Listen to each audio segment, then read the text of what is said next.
స్నేహితులంటే అలా ఉండాలి. కూర్చోండి.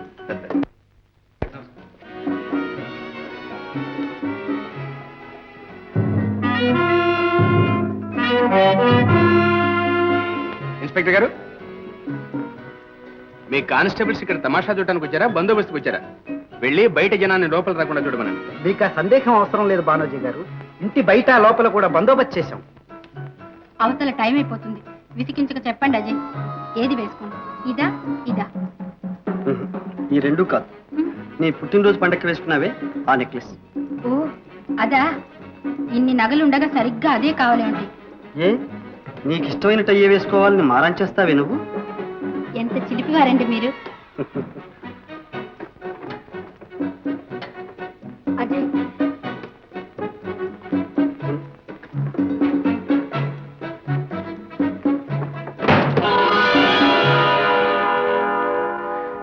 ఆశ్చర్యంగా ఉంది.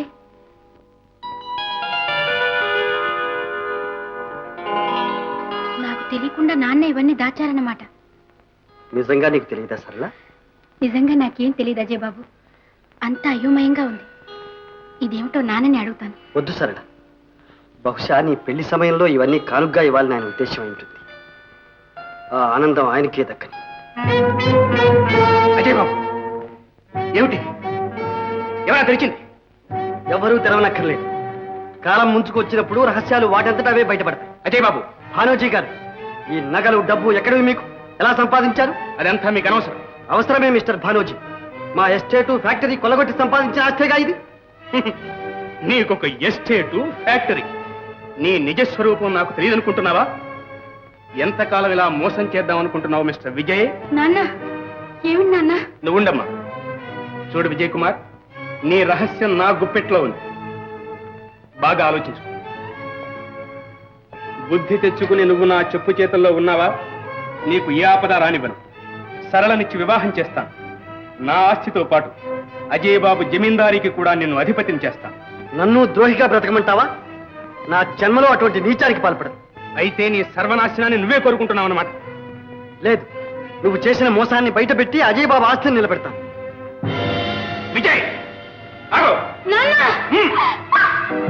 నోరు మూసుకుని పడుంటావా లేదా? ఏమంటావు? మాట్లాడవే. సరళా,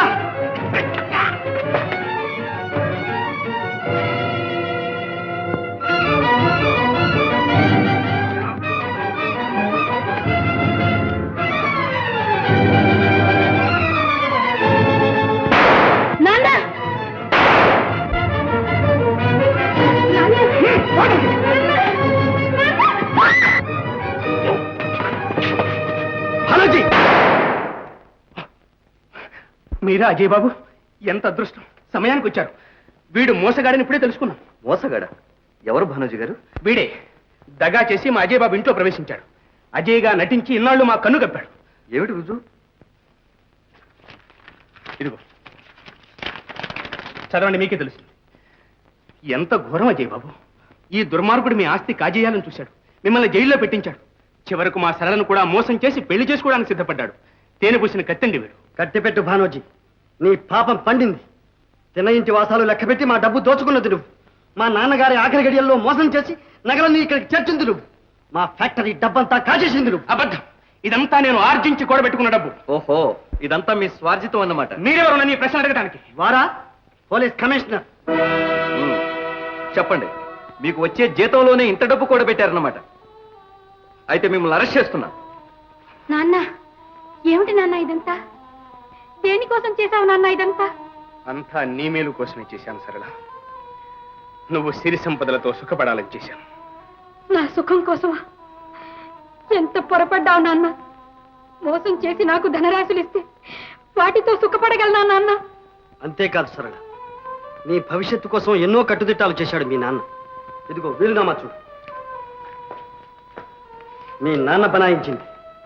దీని ప్రకారం అజయ్ బాబు నిన్ను పెళ్లాడితే ఆస్తి అంతా నీది, లేకపోయినా ఆస్తిలో సగభాగం నీకే దక్కుతుంది.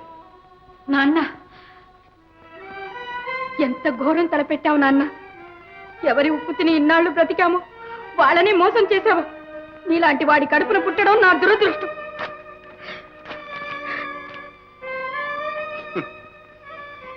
ఎవరి కోసం నా జీవితం అంతా ధారపోశా ఆ నా బిడ్డే నాకు ఎదురు తిరిగినప్పుడు ఇక ఏమిటి మిగిలింది? నాకు ఏమిటి మిగిలింది? ఇన్స్పెక్టర్, నా నేరాలన్నీ నేను ఒప్పుకుంటున్నాను. నన్ను వెంటనే ఇక్కడి నుంచి తీసుకెళ్ళండి.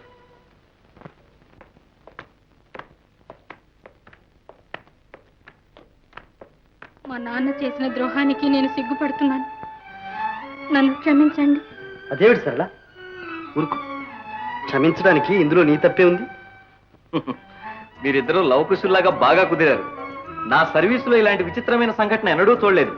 మిస్టర్ అజయ్, మీ డబ్బు మీరే దొంగతనం చేసి జైల్లో కూర్చున్నారు. మొదటిసారి గనక క్షమిస్తున్నాం. మళ్ళీ మీరు ఇలాంటి నాటకం ఆడారంటే నిజంగా మీ ఇద్దరిని ప్రాసిక్యూట్ చేయాల్సి ఉంటుంది. వస్తాను. విజయ్, నీలాంటి మిత్రుడు దొరకడం నిజంగా నా అదృష్టం. కంగ్రాచులేషన్స్. అత్తయ్య, నా కర్తవ్యాన్ని పాటించడంలో ఏమైనా పొరపాట్లు చేస్తే క్షమించండి. లేదు విజయ్, నువ్వే పొరపాటు చెయ్యలేదు.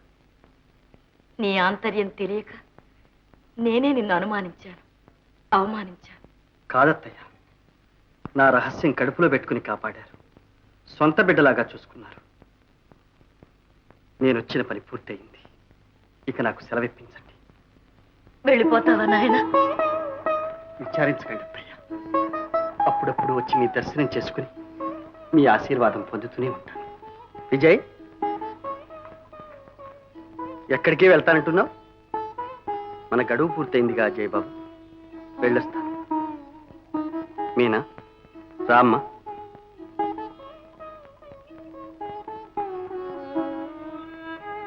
మీనా, అన్నయ్య, మీరా, మీనా.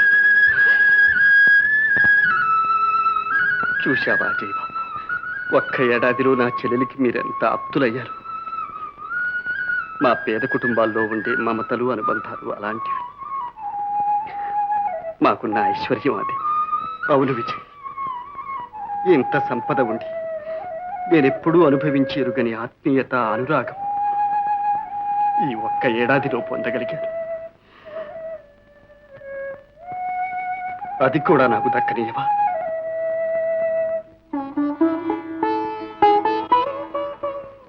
విజయ్, నడి సముద్రంలో నావలా ఉన్న ఇంటి వ్యవహారాలన్నీ ఒక కట్టుకు చేర్చావు. మాలో ఒకడివై మసిలావు. ఇప్పుడు మమ్మల్ని విడిచిపెట్టి వెళ్ళిపోతావా నాయన? ఎక్కడికి వెళ్తాడత్తయ్య? ఏం విజయ్, నువ్వు చేసిన సహాయం మర్చిపోతా అనుకున్నావా? అంత కృతజ్ఞుడు అనుకున్నావా? నా ఆస్తిని నిలబెట్టింది నువ్వు. ఆ ఆస్తిని అనుభవించే అర్హత నాతో పాటు నీకు ఉంది. ఇందులో సగభాగం నీకు సంతోషంగా ఇస్తున్నాను. అజయ్ బాబు, ఏ తప్ప? ఏమత్తయ్య? అంతకంటేనా అజయ్? విజయ్ మన కుటుంబానికి చేసిన మేలుకు ఎంత ఇచ్చినా ఇంకా రుణపడే ఉంటాం. ఈ రోజు నుంచి నాకు మేనల్లుడు ఒక్కడు కాడు, ఇద్దరు. అత్తయ్య, అవును నాయన, నేను కళ్ళు లేని కబోతునని దయదలచి భగవంతుడు మీ ఇద్దరినీ నాకు 2 కళ్ళుగా ప్రసాదించాడు. రా వదినా, రా. నువ్వు వచ్చావా అమ్మా? కూర్చో. ఈరోజు ఎంత మంచి రోజు. మిమ్మల్ని అందరినీ చూసి ఆనందించడానికి భగవంతుడు నాకు కన్నులు ప్రసాదించలేదు. మీ వివాహాలకు ముహూర్తం వెంటనే పెట్టిస్తాను.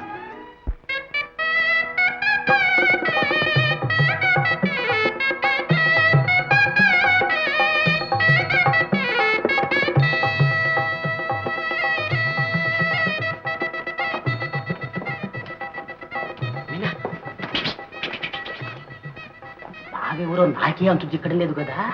పొరపాటున పెళ్లి కూతుళ్ళు కూడా కంగారు పడి.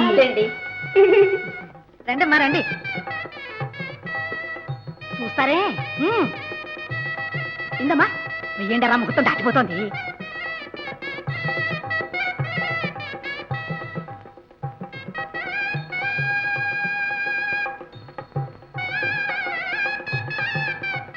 మీనా, మీ అన్నయ్య ఎవరు? ఏమో వదినా, నాకు తెలియడం లేదు. పిచ్చి పిల్లల్లారా, ప్రేమించి పెళ్లి చేసుకుంటున్నారే, ఆ మాత్రం పోల్చుకోలేరు? ఉండండి.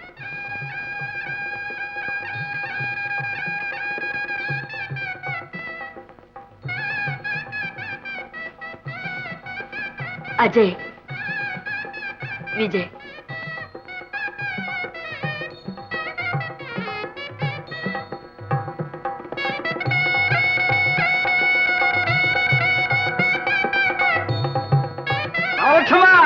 అబ్బాయి పెళ్ళి పద సంతోషం అన్నయ్య. పెద్ద ముత్తైదు కన్నా తీసుకో ఎవరు? నేను బావా పరంధామేని.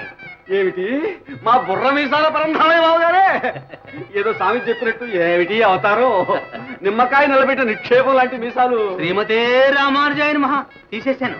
నువ్వు నీ కొడుకు నీ అల్లుడు మీరంతా ఒకటే నా కోరలు తీసేశారుగా. పౌరుషం పోయిన తర్వాత ఇంకా మీసాల్లో పసే ఉంటుందయ్యా. బావా అంతా శ్రీరామచంద్రుల వారి దయ. అన బావా నువ్వు లేకపోతే పెళ్లిలో నిండే లేదు.